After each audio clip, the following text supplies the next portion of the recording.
आज जो कहानी मैं आप लोगों के साथ साझा कर रही हूं, मैं नहीं जानती यह काल्पनिक घटना है या सत्य, क्योंकि करीबन 3 साल पहले जैसे फेसबुक व्हाट्सएप में मैसेजेस आते रहते हैं, ठीक उसी तरह एक 5-6 पंक्तियों में इस घटना का वर्णन था।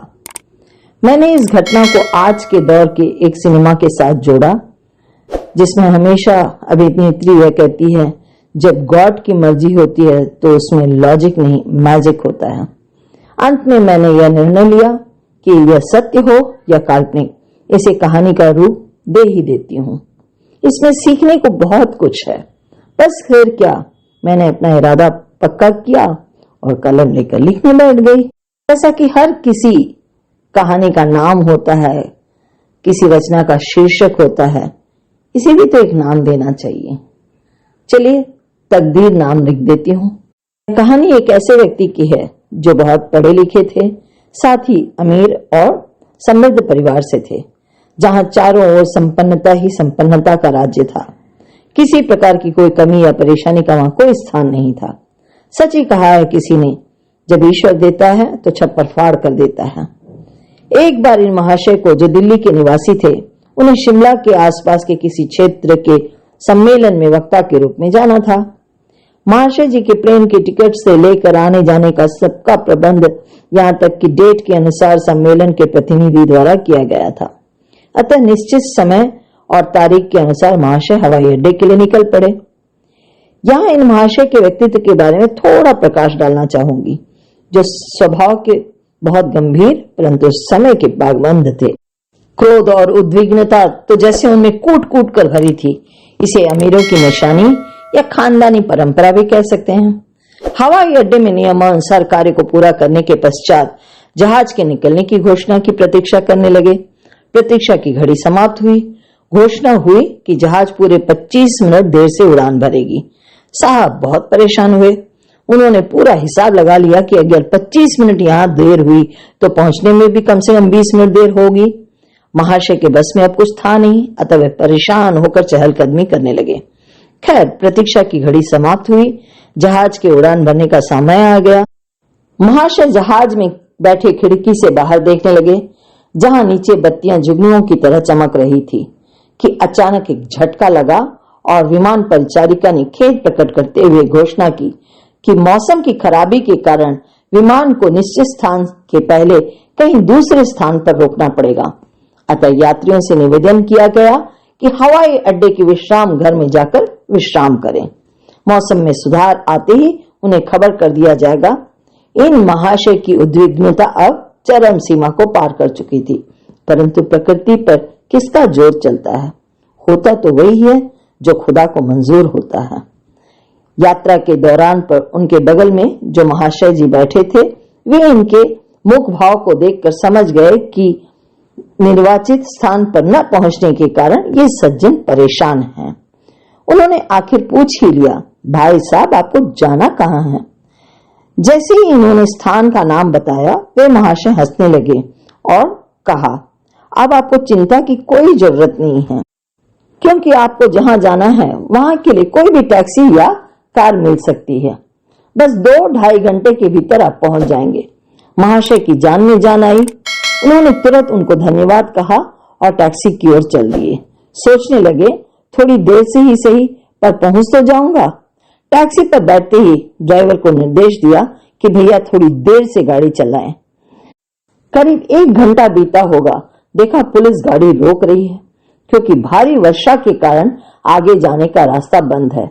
चूंकि ड्राइवर इनकी परेशानी को समझ पा रहा था, इसलिए उसने कहा, सर एक शॉर्टकट है, मैं कोशिश करता हूं कि शायद हम वहां से निकल पाएं। कहने के साथ ही ड्राइवर ने गाड़ी छोटी सी सड़क पर उतार ली। महाशय चुप थे, शायद वे एक एक पल का अंदाजा लगा रहे थे। अंधाधुंध बारिश के कारण घनघोर अंधेरा छाया हुआ था।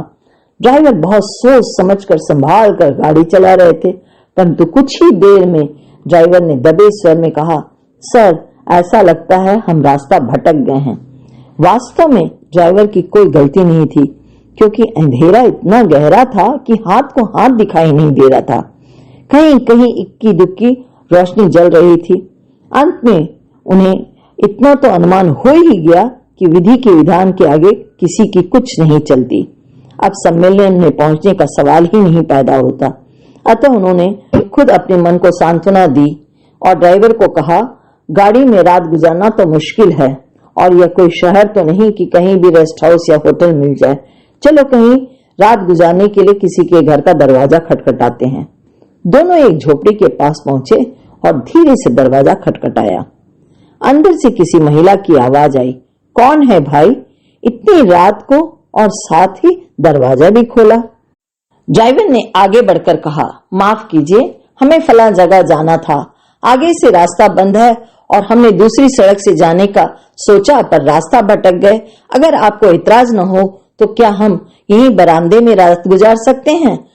उस महिला ने कहा, बरामदे में क्यों, अंदर आ जाइए, यहाँ मैं और मेरा बेटा ही है। हम दोनों ने उनका धन्यवाद किया और अंदर आ गए।